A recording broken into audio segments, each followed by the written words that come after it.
जय हिंद साथियों, आज के इस वीडियो में हम पतले लेंस द्वारा प्रकाश के अपवर्तन के सूत्र का डेरिवेशन करेंगे, जिसको लेंस मेकर सूत्र भी कहते हैं। यह सूत्र काफ़ी इंपॉर्टेंट है। आप क्वेश्चन बैंक या अवतार जो भी लिए होंगे, कुछ भी उसमें देख लीजिएगा। मैं दावे के साथ कहता हूँ ये 5 नंबर में हर साल पूछा ही पूछा होगा।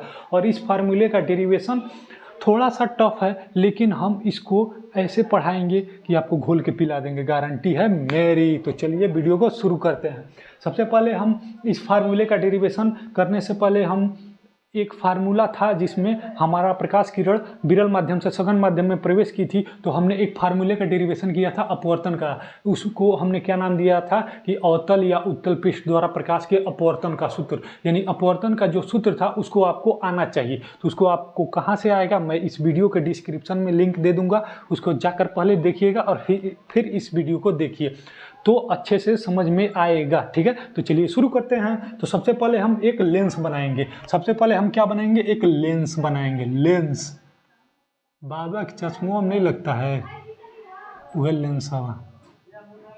ये कैसा लेंस है तो हम जानते भैया ये उत्तल लेंस है, और इसका हम मुख्य अक्ष बना देंगे। ऐसे सीधा बन रहे मुख्य अक्ष, ये सीधा सीधा सीधा टेढ़ा मेढ़ा होते हुए ये मुख्य अक्ष बना दिया हमने।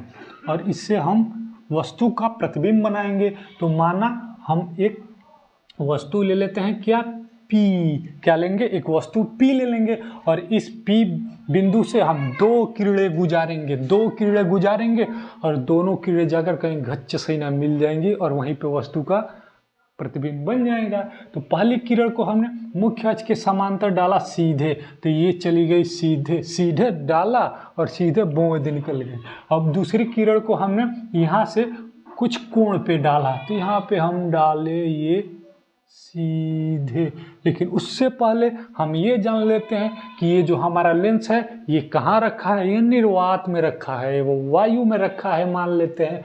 और ये जो हमारा लेंस है ये किसका बना हुआ है, किस पदार्थ का बना हुआ है, अरे कांच का बना हुआ है। तो कांच का बना हुआ है और दोनों ओर वायु है, तो हम इसको सघन कहेंगे, क्योंकि जो वायु है वो तो कांच के सापेक्ष विरल ही है। तो ये कैसा है, ये सघन माध्यम, इसका अपूर्णांक N2 मान लेते हैं। और दोनों ओर का माध्यम कैसा है, विरल है, विरल है। कौन, दूर दूर है, इसका अपूर्णांक N1 और इसका भी विरल है। ये भी माध्यम कैसा है, विरल माध्यम है, N1। यानी ऐसे लेंस को हमने इस ऐसे माध्यम में रखा है कि दोनों ओर का माध्यम एक समान है, मान लेते हैं वायु है, बीच में लेंसवा को रख दिए।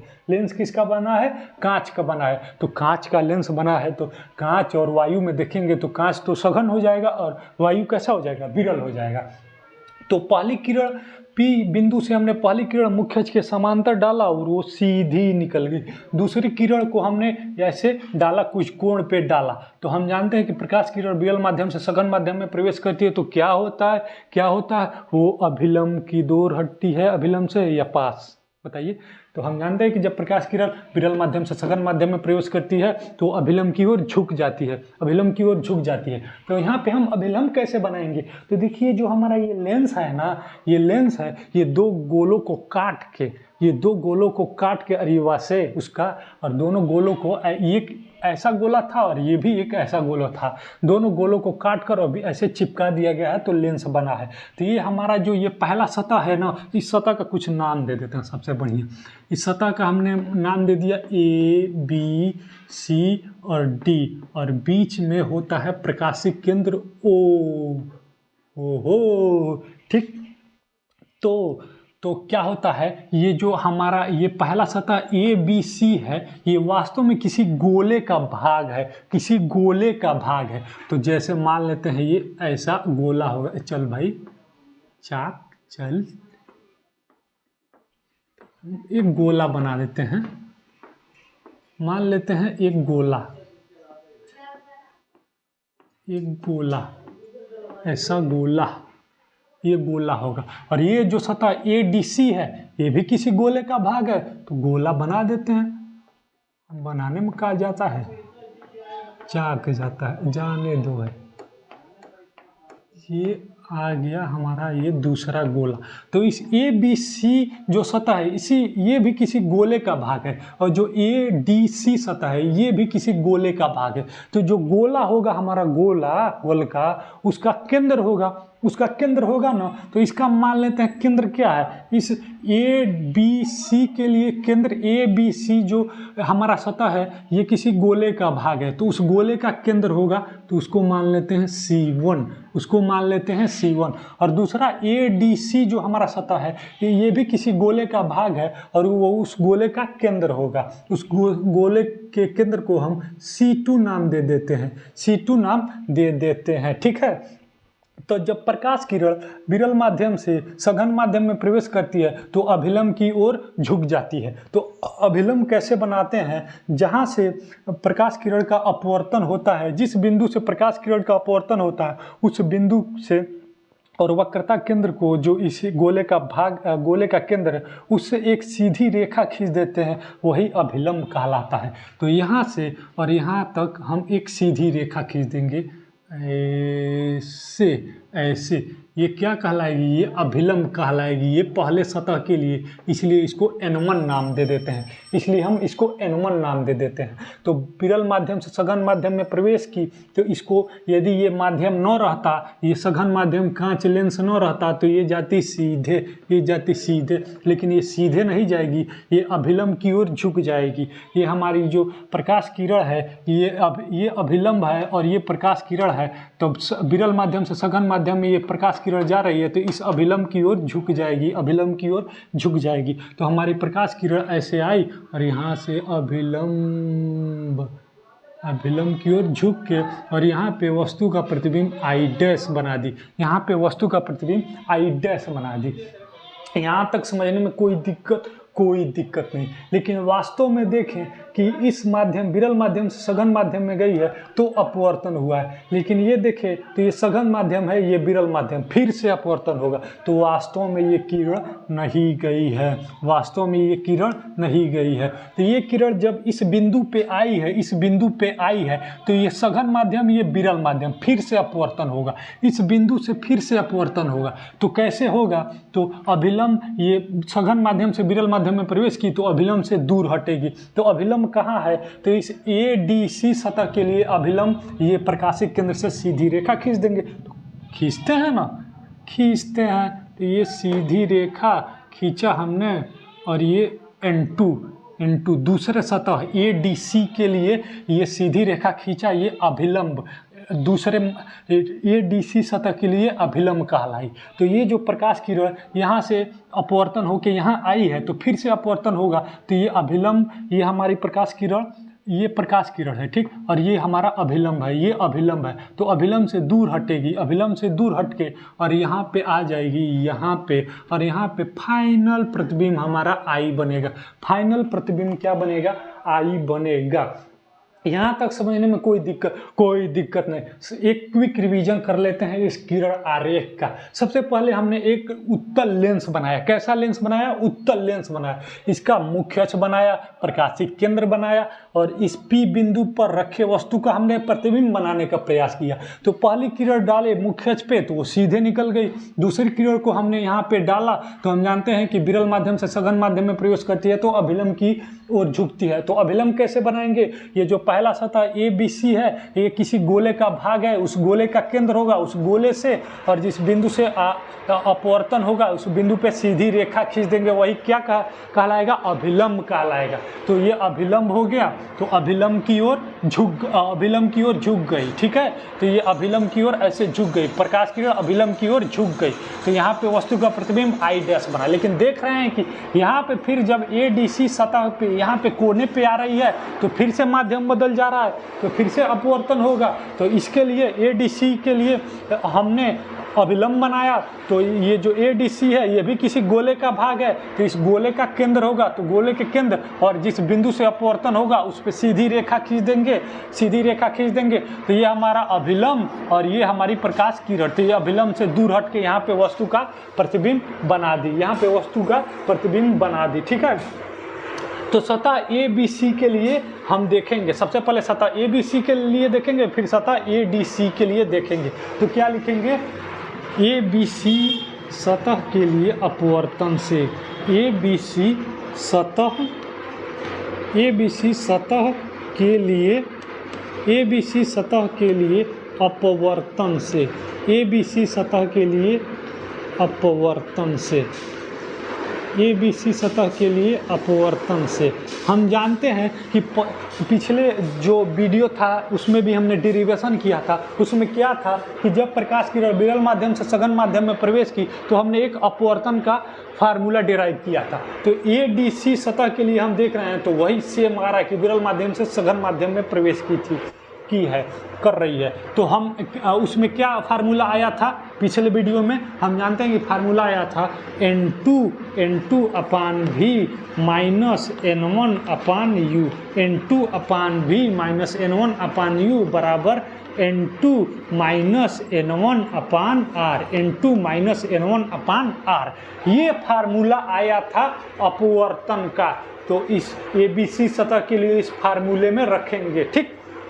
तो N2 है तो N2 है तो N2 V क्या है, V है पहले सतह के लिए ये प्रतिबिंब की दूरी, V क्या है प्रतिबिंब की दूरी। तो पहले सतह के लिए प्रतिबिंब क्या है I डैश, आभासी है चूंकि आभासी है, लेकिन प्रतिबिंब ए बी सी सतह के लिए प्रतिबिंब I डैश है और सभी दूरियां हम प्रकाशिक केंद्र से मापते हैं। तो O I डैश। और एक और बात कि जो भी दूरी किरण की दिशा में होगी वो धनात्मक होगी और जो भी दूरी किरण के विपरीत दिशा में होगी वो ऋणात्मक होगी। वो कैसी होगी, वो ऋणात्मक होगी।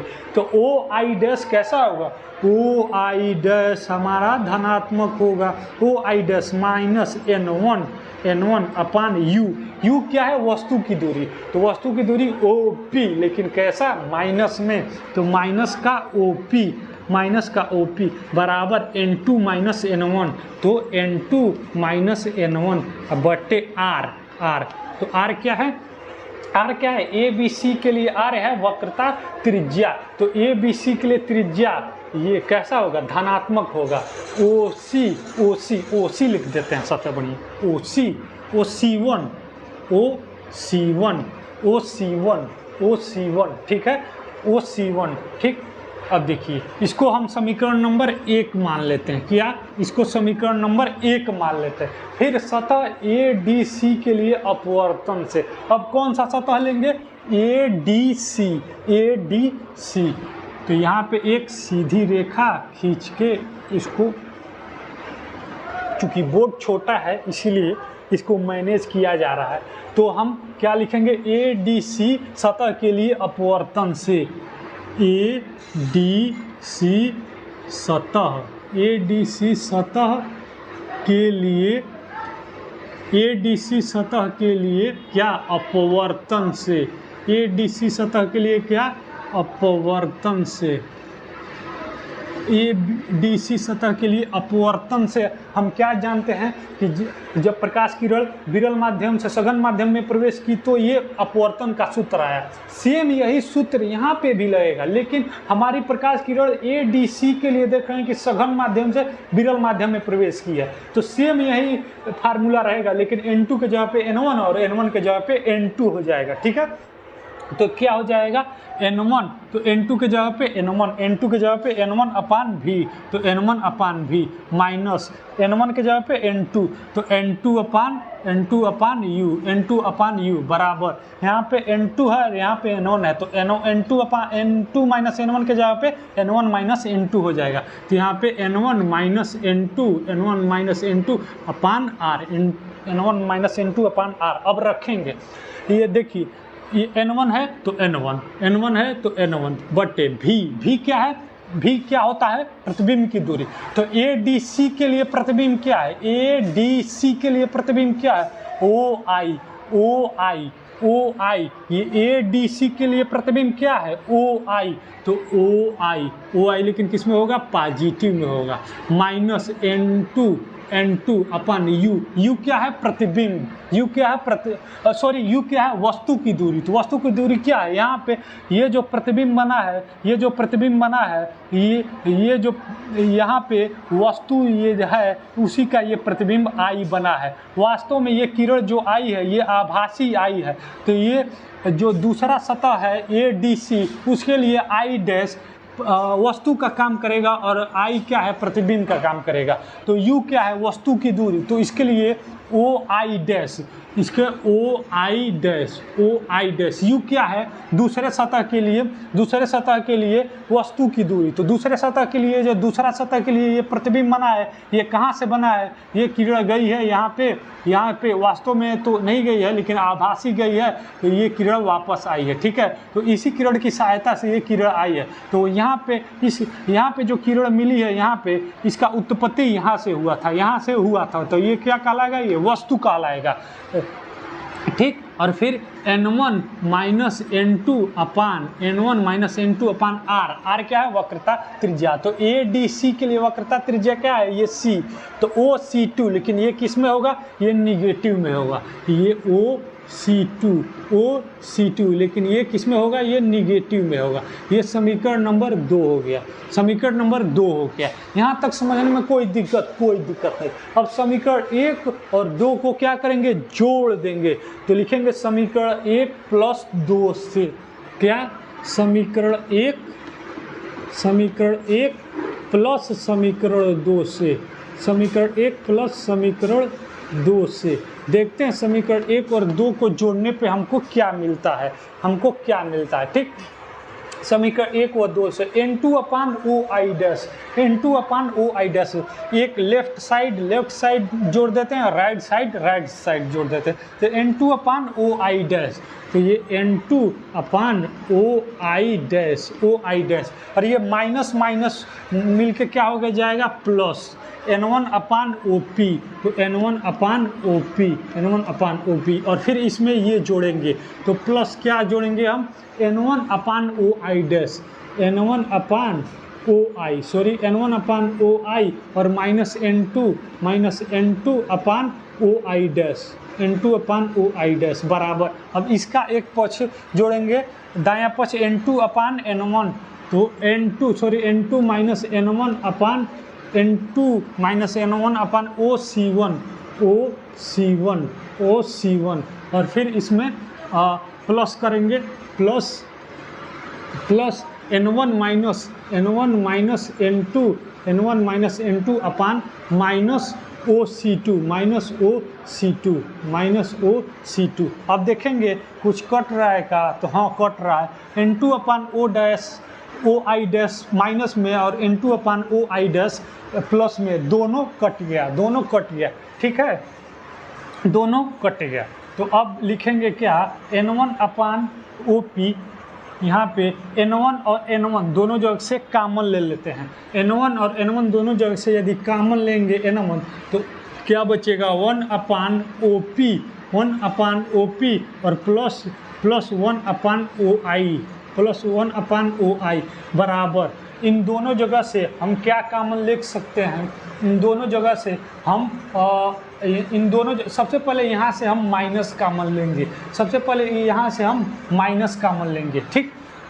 तो यहाँ पे N2 माइनस N1 अपान OC1 है, तो OC1 रहने दीजिए।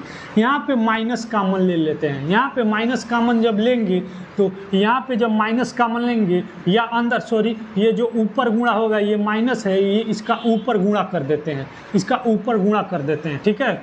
ये प्लस माइनस तो माइनस हो जाएगा, ये प्लस माइनस हो जाएगा, प्लस माइनस और माइनस का अंदर गुणा होगा, तो ये N1 जो प्लस में है ये माइनस में हो जाएगा, और N2 जो माइनस में है वो प्लस में हो जाएगा। तो प्लस माइनस और माइनस का अंदर गुणा किया हमने,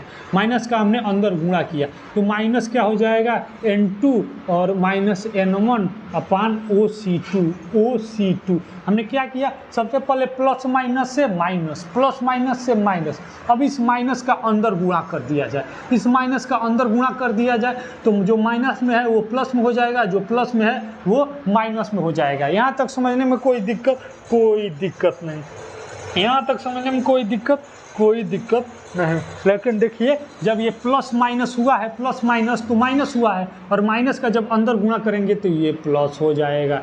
ठीक, अब देखिए अब N1, अब इस N1 को हम यहाँ पे भेज देंगे तो ये N1, अभी इसको रहने देते हैं इधर ही, N1 अपान 1 अपान OP कहाँ है, O से P की दूरी क्या है, O से P की दूरी क्या है, वस्तु की दूरी।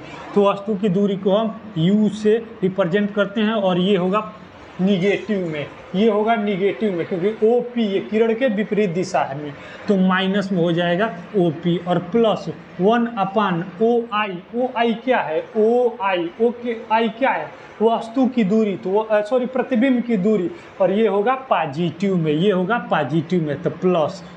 ठीक है, यहाँ से N2 माइनस N1 कॉमन कर लेंगे, यहाँ से N2 और माइनस N1 कॉमन कर लेंगे, N2 माइनस N1 कॉमन कर लेंगे, तो यहाँ से 1 अपान OC1 बचेगा, OC1। तो OC1 क्या है, ABC के लिए ये वक्रता त्रिज्या है, तो 1 अपान R1 हो जाएगा, 1 अपान R1, और यहाँ पे क्या हो जाएगा 1 अपान R1, और यहाँ पे प्लस N2 अपान N1 निकल गया, N2 अपान N1 निकल गया, तो 1 अपान OC2 क्या है, दूसरे ADC के लिए वक्रता केंद्र है, वक्रता त्रिज्या है OC2। तो OC2 किस में होगा, ये माइनस में होगा, क्योंकि किरण के विपरीत दिशा में है, तो प्लस में नहीं होगा, किस में होगा, माइनस में होगा। R2 यहाँ पे माइनस में होगा और यहाँ पे था प्लस, तो प्लस माइनस माइनस हो जाएगा। यहाँ तक समझने में कोई दिक्कत नहीं। अब इस N1 को इस N2 के नीचे भेज देंगे, इस N1 को हम N2 के नीचे भेज देंगे, और इसको प्लस में है तो पहले और ये माइनस में है तो बाद में लिखेंगे। ठीक, तो ये क्या हो जाएगा, ये 1 अपान V माइनस 1 अपान U बराबर N2 माइनस N1, और इसके नीचे हम किसको भेज देंगे, N1 को, इसके नीचे हम किसको भेज देंगे, N1 को, और अंदर क्या बचेगा 1 अपान R1 और माइनस 1 अपान R2, क्या बचेगा 1 अपान R1 और माइनस 1 अपान R2, 1 अपान R1 माइनस 1 अपान R2, और 1 अपान V माइनस 1 अपान U को हम क्या कहते हैं, 1 अपान V माइनस 1 अपान U को हम 1 अपान V माइनस 1 अपन U को F कहते हैं, लेकिन हम उसमें लिखेंगे नहीं, ऐसे ही रहने देते हैं। तो 1 अपान V माइनस 1 अपान U क्या हो जाएगा, तो 1 अपान V और माइनस 1 अपान U बराबर ये N2 अपान N1 हो जाएगा, तो N2 अपान N1 दोनों में भाग चला जाएगा, माइनस N1 अपान N1, और अंदर क्या है, 1 अपान R1 और माइनस 1 अपान R2, 1 अपान R1 माइनस 1 अपान R2। ठीक है, अब देखिए ये N2 अपान N2 से ये खत्म, N2 अपान N1 अपान N1 से ये खत्म, और N2 अपान N1 को हम N लिख सकते हैं, N2 अपान N1 को हम N लिख सकते हैं, हम जानते हैं, पहले भी पढ़ चुके हैं। तो 1 अपान V माइनस 1 अपान U, 1 अपान V माइनस 1 अपान U, N2 अपान N1 को हम N या N21 लिख सकते हैं, और ये दोनों कट गया तो माइनस 1 N माइनस 1, और इंटू क्या हो जाएगा 1 अपान R1 माइनस 1 अपान R2, 1 अपान R1 माइनस 1 अपान R2, ये अंदर बच गया, तो ये जो हमारा जो फार्मूला आया, यही है क्या, लेंस मेकर सूत्र, यही है लेंस मेकर सूत्र, जो मोस्ट इम्पोर्टेंट फार्मूला है लेंस मेकर सूत्र। तो सबसे पहले हमने क्या किया, ये रे डायग्राम बनाया, हमने किरण आरेख बनाया। एक बात समझ लेते हैं, हमने किरण आरेख को तो अच्छे तरह से समझ लिया, एक बार इसको समझ लेते हैं। तो ABC सतह के लिए हम अपवर्तन से जानते हैं कि जब प्रकाश किरण विरल माध्यम से सघन माध्यम में प्रवेश करती है तो अपवर्तन का सूत्र क्या होता है, N2 अपान V minus N1 upon U बराबर N2 माइनस N1 अपान R। ठीक है, तो N2 अपान भी क्या है, ए बी सी के लिए भी क्या है, ए बी सी के लिए भी क्या है, भी है प्रतिबिंब की दूरी। तो ए बी सी है वो प्रतिबिंब की दूरी है। तो ओ आई डैश, और ये होगा पॉजिटिव में क्योंकि किरण की दिशा में है, तो ओ आई डैश। और N1 अपान यू, तो N1 अपान यू क्या है, वस्तु की दूरी। तो वस्तु की दूरी O P, A B C के लिए ओ पी, लेकिन ये होगा निगेटिव में क्योंकि ये किरण के विपरीत दिशा में है, तो इसको निगेटिव हमने मान रख दिया। ठीक है, फिर N2 अपान N1 को N2 अपान N2 माइनस N1 को N2 माइनस N1 लिख दिया। और R क्या है, वक्रता केंद्र। तो ए बी सी के लिए वक्रता केंद्र क्या होगा, OC1। तो ये OC1 और होगा ये पॉजिटिव में क्योंकि किरण के दिशा में। फिर सतह ADC के लिए देखेंगे हम, सतह ADC के लिए, लेकिन यहाँ पे हम देख रहे हैं कि हमारी किरण सघन माध्यम से विरल माध्यम में प्रवेश कर रही है। तो सघन माध्यम से जब विरल माध्यम में प्रवेश करती है तो अपवर्तन का यही सूत्र होता है, अपवर्तन का सेम यही सूत्र होता है, लेकिन N2 के जगह पे N1 और N1 के जगह पे N2, यानी दोनों आपस में बदल जाते हैं। तो N2 के जगह पे N1 और N1 के जगह पे N2 यहाँ पे रख दिया हमने। ठीक, फिर N1 अपान भी है, तो N1 अपान भी क्या है, दूसरे सतह के लिए प्रतिबिंब की दूरी। तो दूसरा सतह है, दूसरे सतह का प्रतिबिंब क्या है, ओ आई, और ये होगा पॉजिटिव में क्योंकि किरण की दिशा में।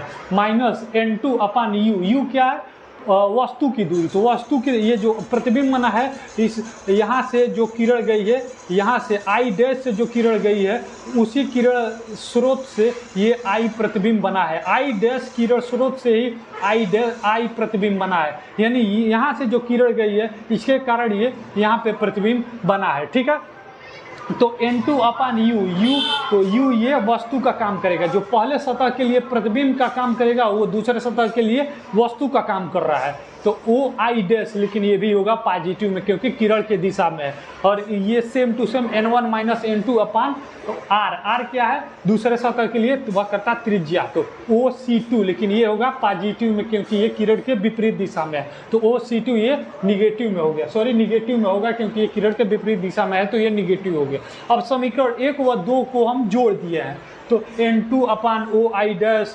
माइनस ये plus N1 upon OP, N1 upon OP, फिर इसका बायां पक्ष N1 अपान ओ आई minus N2 upon O dash, फिर इसका दायां पक्ष N2 माइनस N1 अपान OC1 और plus N1 minus N2 upon minus OC2। अब यहाँ पे दोनों N2 upon O I dash plus में और माइनस में कट जा रहा है। ठीक, तो N1 अपान OP और N1 अपान OI। ठीक, यहाँ पे N1 दोनों जगह है, तो N1 हमने कॉमन कर लिया, तो 1 अपान OP और प्लस 1 अपान OI यहाँ पे बचा, बराबर N2 अपान N1, तो N2 अपान N1 अब बटे OC1 और प्लस माइनस हो जाएगा, और जब माइनस का अंदर गुणा होगा, जब प्लस माइनस और माइनस का अंदर गुणा हम कर देंगे, तो N2 जो है जो माइनस में वो प्लस में है, जो प्लस में है तो माइनस में, तो N2 माइनस में तो इसको प्लस में, और N1 प्लस में है तो माइनस में। और ये OC2 है तो OC2 ज्यों का त्यों। ठीक, अब N1 है और 1 अपान OP क्या है, देखिए इसमें, देखिए O और P कहाँ है, OP ये क्या है, ये पहले सतह के लिए वस्तु की दूरी है, तो वस्तु की दूरी को हम U से रिप्रेजेंट करते हैं। तो OP क्या है, वस्तु की दूरी, और इसको माइनस में इसलिए लिए हैं क्योंकि ये किरण के विपरीत दिशा में है। प्लस 1 अपान OI, तो OI क्या है, OI है ये प्रतिबिंब, तो प्रतिबिंब की दूरी को हम भी से रिप्रेजेंट करते हैं, और ये किरण की दिशा में है इसलिए इसको पॉजिटिव में रखा है हमने, बराबर N2 माइनस N1 दोनों जगह से हमने कॉमन ले लिया। तो N2 माइनस N1 जब कॉमन होगा तो 1 अपान C1 और यहाँ पे माइनस 1 अपान C2, 1 अपान OC2 बचेगा, 1 अपान OC2 बचेगा। ठीक है, यहाँ पे माइनस होगा, नहीं सॉरी सही है। तो 1 अपान C1 क्या है, C1 है पहले के लिए वक्रता त्रिज्या, तो C1 तो पहले के लिए R1 ले लिया हमने और दूसरे के लिए R2। तो आप कहेंगे यहाँ पे प्लस यहाँ पे माइनस कैसे? यहाँ पे माइनस इसलिए क्योंकि वो C2 जो है वो C2 ये किरण के विपरीत दिशा में है, इसलिए इसको हमने निगेटिव रखा है, इसके लिए हमने इसको निगेटिव रखा है। तो N1 1/u माइनस 1/ जो भी है इसको जो प्लस में है उसको पहले और माइनस में उसको बाद में लिख दिया हमने। तो 1/v माइनस 1/u और जो N1 है ये N2 माइनस N1 के नीचे भेज दिया, तो N2 माइनस N1 के नीचे और 1/R1 माइनस 1/R2 ज्यों का त्यों। ठीक है, अब N1/v माइनस 1/u और जो N1 का इन दोनों में भाग हो जाएगा, तो N2/N1 और N1/N1 और ये ज्यों का त्यों 1/R1 माइनस 1/R2।